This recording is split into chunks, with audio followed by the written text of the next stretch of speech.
بسم اللہ الرحمن الرحیم۔ پیش خدمت ہے امام حسین اور کبوتر کا واقعہ۔ حدیث مبارکہ میں آتا ہے کہ جب رسول پاک صلی اللہ علیہ وآلہ وسلم نے اپنی بیٹی حضرت فاطمہ کو امام حسین کی شہادت اور ان پر آنے والی مصیبتوں کی خبر دی تو وہ بہت شدت سے روئیں اور بولیں، اے بابا، میرے حسین پر یہ ظلم کس زمانے میں ہوگا؟ جواب میں آقائے دو جہاں حضرت محمد صلی اللہ علیہ وآلہ وسلم نے فرمایا، اے فاطمہ، افسوس جب تیرا فرزند اس مصیبت میں مبتلا ہوگا تو وہ اکیلا ہوگا۔ اس وقت نہ میں ہوں گا، نہ تو ہوگی، اور نہ ہی علی ہوگا۔ یہ سن کر فاطمہ پہلے سے زیادہ بے قرار ہو گئیں۔ آج کی اس ویڈیو میں ہم سفید کبوتر کا ایک ایسا واقعہ پیش کریں گے جس کو سن کر سخت سے سخت دل بھی پگھل جائیں گے، آنکھیں نم ہو جائیں گی اور دل فرتے جذبات سے لبریز ہو جائیں گے۔ تو ناظرین گرامی، 61 ہجری 10 محرم کے دن میدان کربلا میں امام حسین علیہ السلام کا سر مبارک دھڑ سے جدا کر دیا گیا۔ حضور پاک کی شہزادیوں کو پابند سلاسل کیا گیا۔ اس وقت آسمان بھی برس رہا تھا جیسے غم میں رو رہا ہو۔ عین اس وقت ایک سفید رنگ کا کبوتر کربلا کے میدان کے اوپر سے گزرا۔ جب کبوتر نے دیکھا کہ میدان کربلا میں میدان حشر کا منظر ہے، ہر طرف لاشیں بچھی ہیں، اور لاشیں بھی کن ہستیوں کی؟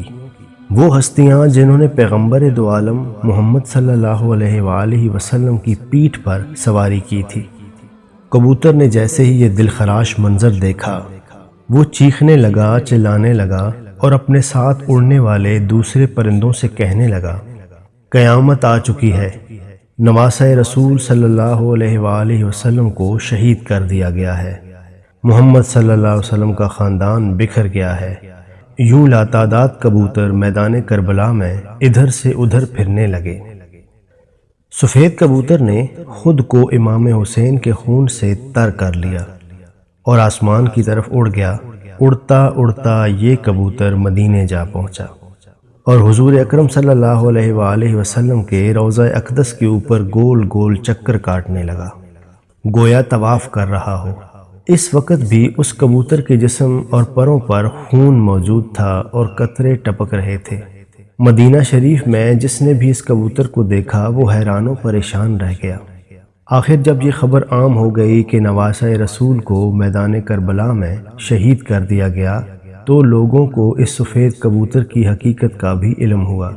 لوگ حیران تھے کہ یہ کبوتر کیسے نبی پاک صلی اللہ علیہ وسلم کے روضے پر حاضر ہوا اور کیسے اس کبوتر نے یہ المناک خبر آپ صلی اللہ علیہ وآلہ وسلم تک پہنچائی۔ ناظرین گرامی، سفید رنگ امن کی علامت سمجھا جاتا ہے۔ جنگ و جدل، لڑائی و خوف کے خاتمے پر یہی سفید رنگ جھنڈے کی صورت میں لہرایا جاتا ہے۔ جہاں کالا رنگ شیطان و طاغوت کی نمائندگی کرتا ہے، وہیں یہ سفید رنگ نیکی اور اچھائی اور فرشتوں کا رنگ ہے۔ پرانے زمانے کے بزرگوں کا قول ہے، سفید کبوتر میں برکت ہے۔ دیکھا جائے تو کبوتر ایک بے ضرر پرندہ ہے، یہ انسان کے لیے کسی حال میں بھی نقصان دہ نہیں ہوتا۔ سلیم الفطرت لوگ انسانوں کے ساتھ ساتھ چرند پرند حتیٰ کہ سبھی جانداروں کی خدمت کے قائل ہوتے ہیں۔ پرندوں کو دانہ دن کا ڈالنا کار ثواب ہے، اور گرمیوں کے موسم میں ان کے لیے پینے کے پانی کا بندوبست کرنا بھی نیکی و اجر کا کام ہے۔ امید ہے یہ ویڈیو آپ کو پسند آئی ہوگی۔ اگر ویڈیو پسند آئے تو امام حسین پر لاکھوں سلام اور آقا کریم صلی اللہ علیہ وآلہ وسلم پر کروڑوں درود۔ جزاک اللہ۔